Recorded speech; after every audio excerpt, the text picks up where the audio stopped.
Some people do not run from love because they feel nothing. They run little tests because they feel too much, too early. They notice how long you take to text back. They notice your tone, your pauses, your energy after a vulnerable moment. They can look calm on the outside. Inside, they are measuring emotional weather with exhausting precision.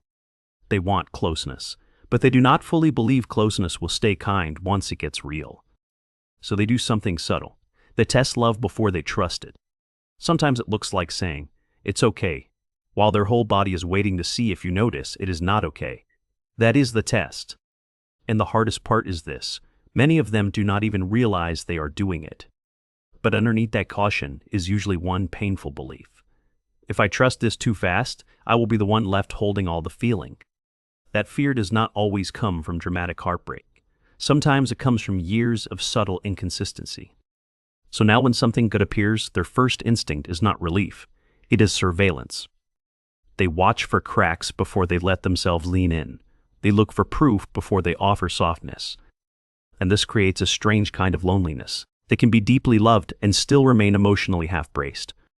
Because being wanted is not the same as feeling safe. Attention alone does not quiet old emotional alarms. They may like you more when you are slightly distant. Distance lets them long without fully surrendering. But when you become consistent, available, and clear, a new panic can rise. Now there is something real enough to lose. That is why some people chase closeness, then cool off the second it arrives. They are not only afraid of rejection, they are also afraid of being seen in their need. They are afraid of depending on something that could change. So instead of saying, "I'm scared this matters to me," they create situations that force love to reveal itself. They test the bond without naming the fear. Maybe they go quiet to see if you reach out first. Maybe they become a little colder after intimacy. Maybe they mention another option just to see if you care. Maybe they act less invested than they are. From the outside, this can look confusing. From the inside, it can feel like survival.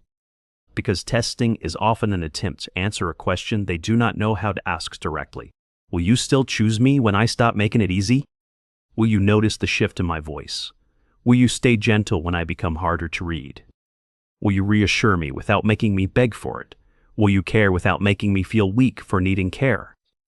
These are not shallow questions. They come from emotional memory. When someone learned that love could disappear, cool off, get withheld, or turn sharp, they stop taking warmth at face value. They start looking for durability. What happens after conflict? What happens after vulnerability? What happens when they are inconvenient, emotional, tired, distant, less fun, less polished? Can love still stay warm then? This is why they may be more affected by small moments than big declarations. A delayed reply can hit harder than a romantic speech helps.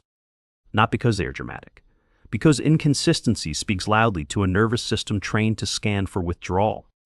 A tiny change in tone can feel like a whole shift in safety. One short answer can send them into hours of analysis.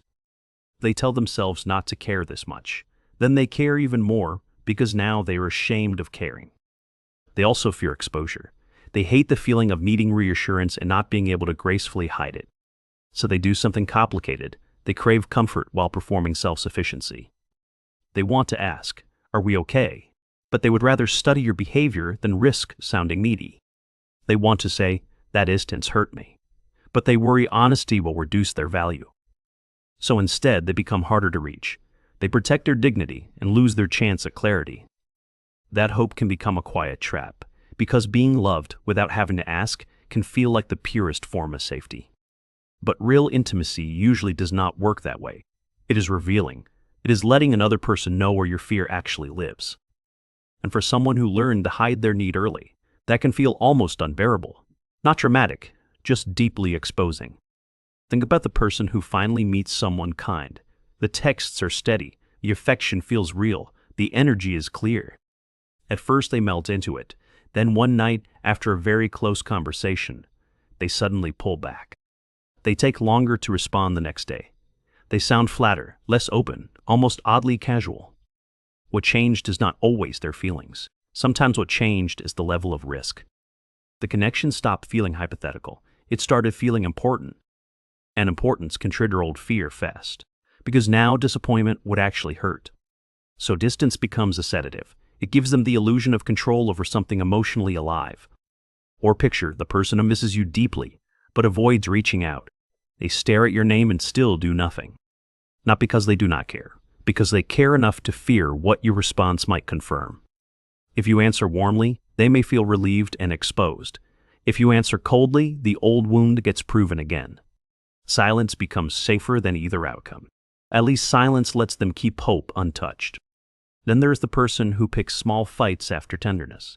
Nothing huge, just enough friction to disturb the closeness. They may criticize your wording, question your intention, or become suddenly skeptical of your affection. It seems irrational in the moment. But sometimes the argument is not really about the topic. It is a way to see what your love does under strain. Do you stay respectful? Do you become punishing? Do you withdraw the second they are difficult? Do you make them regret having emotions? Testing love is not the same as building love. It may protect for a moment, but it strains the very safety it wants. The other person starts feeling examined instead of met. They feel like every interaction is being scored for hidden meaning. And honestly, sometimes it is. When fear is leading, love gets turned into evidence. Every text becomes data. Every pause becomes a possible warning. That kind of vigilance is exhausting, not only for the relationship, but for the person living inside it. Because imagine how tiring it is to want softness while constantly preparing for disappointment. Imagine needing proof from the very thing you cannot relax enough to receive. This is why people who test love often feel misunderstood. And that hidden feeling is usually intense. These are often people who attach deeply, remember everything, and notice small emotional details others miss. They may laugh easily and still struggle to fully lean on anyone. They may seem independent, while privately craving a kind of reassurance they do not know how to request. Sometimes control is fear with better posture. Sometimes it is longing dressed up as detachment. That is why this pattern can be so confusing in dating. The person may send warm signals one week and seem hard to read the next. They may open up beautifully, then act embarrassed by their own openness. They may miss you while convincing themselves not to show it. They may even distrust kindness, not because kindness is bad, but because consistent kindness raises the stakes. If someone is genuinely safe, then the walls are no longer protecting against the wrong person. They are protecting against being changed by the right one. It is, can I survive being loved without controlling every inch of the risk? That is a much deeper fear. It asks a person to soften where they built their identity around holding back. It asks them to admit that caution is not the same thing as peace. Some people learn to feel powerful by needing less. They do not realize how often that power is built from old deprivation. So when healthy love invites mutual dependence, it can feel like weakness at first, even when it is actually intimacy. And intimacy is rarely neat for guarded people. It is full of contradictions. They want you close, but not close enough to see how uncertain they feel. They want reassurance, but they want it offered, not requested. They want honesty, but they may freeze when honesty exposes their fear. They want stability, but part of them only recognizes love when it is hard to secure. That last part matters. When emotional effort has long been tied to earning closeness, easy love can feel suspicious. Not boring, suspicious. The calm they asked for may feel strangely unfamiliar in their body. So they search for what is missing. Where is the complication, the withdrawal, the emotional tax? If they cannot find it, they may create tension without meaning to. At least tension feels recognizable. This is how self-protection quietly shapes connection. A person can sabotage what they prayed for while still believing they're just being smart. And the cost is painful. They never get to fully experience the consistency they keep asking life to prove. Because every test changes the atmosphere. Every unspoken fear asks the relationship to carry weight without knowing why. Over time, this can make both people lonely. One feels unseen in their fear, and the other feels punished for not being psychic. That is the tragedy of it. The person testing love is usually not trying to manipulate. They are trying to feel safe without surrendering first.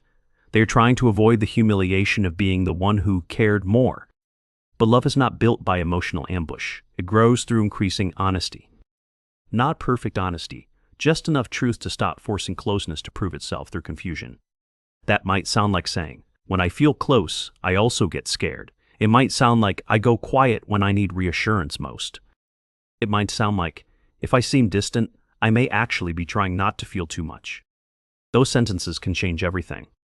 Not because they solve the fear instantly, but because they turn a private test into a shared reality. Now the relationship is not fighting a hidden script. Now both people can see the pattern instead of acting it out blindly. This is where maturity begins. Not in never feeling triggered, but in recognizing when protection is starting to speak louder than truth. It means noticing the urge to withdraw and asking what you are trying to confirm. It means questioning whether the test is revealing love or sabotaging it.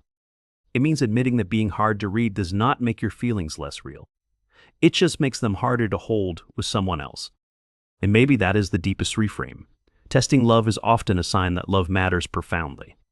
But if it matters profoundly, it deserves more than secret exams. It deserves language. It deserves the kind of honesty that says, I am not distant because I feel nothing. It says, I am distant because feeling this much scares me. That truth is vulnerable, but it is also cleaner than sending puzzles where a confession should be. Because the people who test love before they trust it are usually not cold-hearted. They are warm-hearted people, using cold strategies to avoid pain. And eventually that strategy starts hurting them more than it protects them. It keeps them near connection, but never fully inside it. So if this pattern feels familiar, do not reduce yourself to the behavior. Look deeper. There may be a part of you still waiting for love to become unpredictable, still waiting for warmth to ask for a price, still waiting for someone to prove that your tenderness was foolish. That waiting can shape everything. But it is not the only way to love. You do not have to keep translating fear into tests. You can learn to notice when your silence is a question. You can learn to name what you usually hide behind distance. You can stop asking connection to read your mind and start letting it meet your actual heart, slowly, awkwardly, honestly. Because trust is not built by never feeling afraid. It is built by bringing more truth than strategy into the room. And people who test love before they trust it do not need more shame. They need more self-recognition. They need to understand that their mixed signals may be grief in disguise. Their detachment may be longing with armor on. Their caution may be an old promise to never again be caught needing too much. But love was never the enemy. The enemy was the instability that taught them closeness could turn unsafe without warning. That is a very different wound. So the goal is not becoming effortlessly open overnight. The goal is becoming honest enough to stop hiding behind emotional puzzles. Because the right kind of love does not need you to be fearless. It needs you to be reachable. And sometimes the most powerful moment in a relationship is not when you look unaffected. It is when you finally say, this matters to me, and that scares me. That is the moment love stops being a test. That is the moment trust finally has a chance.